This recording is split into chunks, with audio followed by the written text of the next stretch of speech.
Welcome to our show, Trump Briefing. Today, we dive into the latest developments, starting with a Texas judge's surprising decision to halt the deportation of 3 Venezuelan men linked to a gang. The ACLU argues these men were wrongly identified, raising serious questions about the use of the Alien Enemies Act in today's political climate. Next up, we turn our attention to Germany, where Friedrich Merz is gearing up to become the next Chancellor. With a focus on European unity and a commitment to increasing defense spending, Merz is making waves as he prepares to lead the country amid global challenges, including the ongoing war in Ukraine. Finally, former Congressman Wiley Nickel is making headlines as he announces his candidacy to challenge Senator Thom Tillis in North Carolina's upcoming election. With a call for new leadership and a focus on local issues, Nickel is set to shake up the political landscape. Please stay tuned for more detailed coverage. The Toronto Star reports that a Texas judge has temporarily halted the deportation of 3 Venezuelan men, who are being held under the controversial Alien Enemies Act, which allows for the removal of non-citizens during wartime. The men are accused of being part of the Tren de Aragua gang, a claim their defense team vehemently contests. One of the detainees, who is HIV positive, fears he will lose access to necessary medical care if sent back to Venezuela. The American Civil Liberties Union, ACLU, has filed a class action lawsuit, arguing that the methods used by immigration authorities to classify these individuals as gang members are unreliable and based on dubious criteria such as tattoos and clothing styles. In a broader context, the ACLU's lawsuit is indicative of a rising concern regarding the use of the Alien Enemies Act, which has only been invoked a handful of times since its inception in the 18th century. The act was historically used during significant conflicts such as the War of 1812 and World Wars I and II, raising alarm bells about its application in contemporary times, especially since the United States is not currently at war with Venezuela. The Trump administration's justification for invoking this law hinges on claims of an invasion by gang members, which has led to the deportation of over 100 individuals to a notorious prison in El Salvador without due process. Meanwhile, as the political landscape shifts in Germany, Friedrich Merz is poised to become the nation's next chancellor after forming a coalition government. Merz, a seasoned politician with a background in law and business, aims to prioritize European unity and security amidst the geopolitical challenges posed by Russia's war on Ukraine and the changing dynamics of U.S. foreign policy under President Trump. His rise to power follows years of political rivalry with Angela Merkel, and he faces the challenge of uniting Europe in response to external pressures while addressing domestic issues such as immigration and economic recovery. Despite controversies surrounding his political tactics, Merz remains committed to conservative values and seeks to restore Germany's standing in the international arena.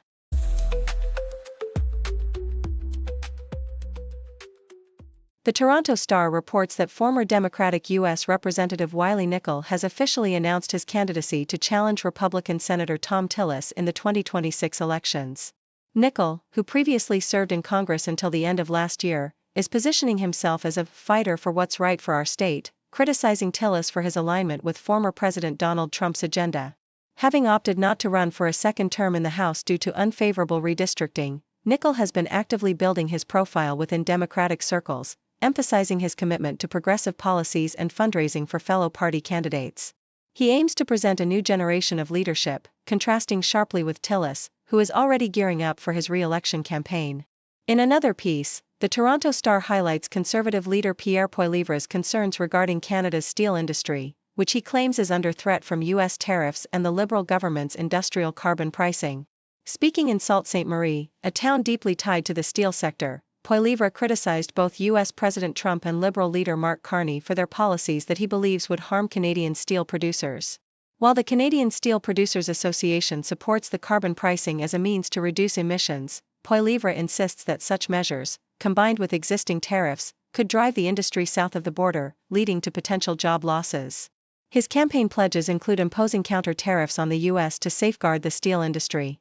The Toronto Star also reports on fluctuations in the Canadian stock market, where the S&P/TSX Composite Index experienced a decline due to pressures from the utility and financial sectors, while U.S. markets showed gains amidst escalating trade tensions. Concerns over the impact of tariffs on the global economy have created a volatile trading environment, as investors react to President Trump's recent tariff announcements and China's retaliatory measures. Analysts predict ongoing market instability as both Canadian and U.S. investors navigate the uncertain economic landscape, with some companies even retracting their earnings forecasts in light of the turbulent conditions.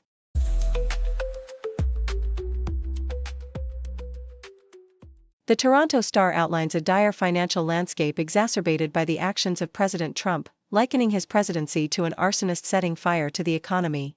The chaos he has created through tariffs and trade wars could surpass the global financial crisis of 2008, which stemmed from a buildup of bad debts linked to subprime mortgages. During that crisis, global cooperation among central banks and governments helped stabilize the situation, leading to recovery by 2009. In stark contrast, the current crisis lacks such unity and trust, with Trump's administration creating a power vacuum and undermining economic stability, leaving the world in a precarious state as it faces an existential threat rather than just a financial one. In a separate incident reported by Yahoo US, over 24 international students at the University of Wisconsin system have had their visas revoked, a decision that typically requires immediate departure from the U.S. The university has clarified that it had no part in these terminations, which have affected students at various campuses. Many of the visa cancellations are linked to students participating in pro-Palestinian protests, sparking concerns about the implications for academic freedom and the treatment of international students in the U.S. This wave of visa revocations is part of a broader national trend, with nearly 300 students across the country facing similar fates, often without clear explanations from the government. The Independent highlights the resignation of the acting IRS chief following a controversial deal allowing the agency to share undocumented immigrants' taxpayer data with the Department of Homeland Security for immigration enforcement. This agreement, which has raised ethical and legal concerns, enables ICE agents to access sensitive information about immigrants, prompting significant backlash and multiple resignations within the IRS.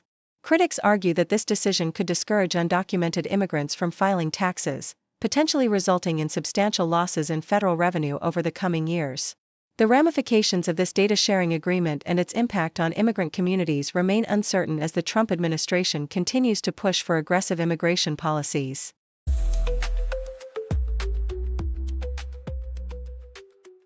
The Independent reports on a striking moment during a recent GOP fundraiser where Speaker Mike Johnson was caught distractedly scrolling through headlines about the declining stock market while President Donald Trump boisterously touted his economic accomplishments.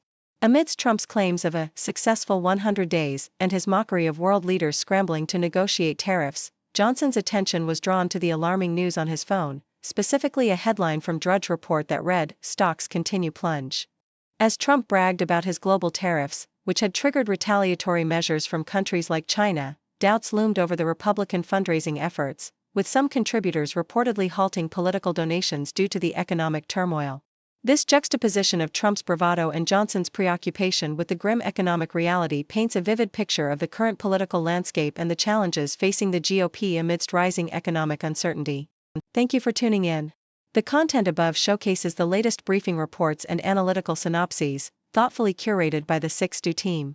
These insights stem from a wide array of reputable media outlets, think tanks, government sources, and specialized experts worldwide. We encourage you to explore these sources for a comprehensive perspective. Keep in mind that while the content may not always align with the official standpoint of 6Do Brief, it's not meant to be taken as absolute directives for decision-making. Comprising seasoned media professionals, learned scholars, and accomplished scientists, the 6Do team embodies a trailblazing, fully independent media entity.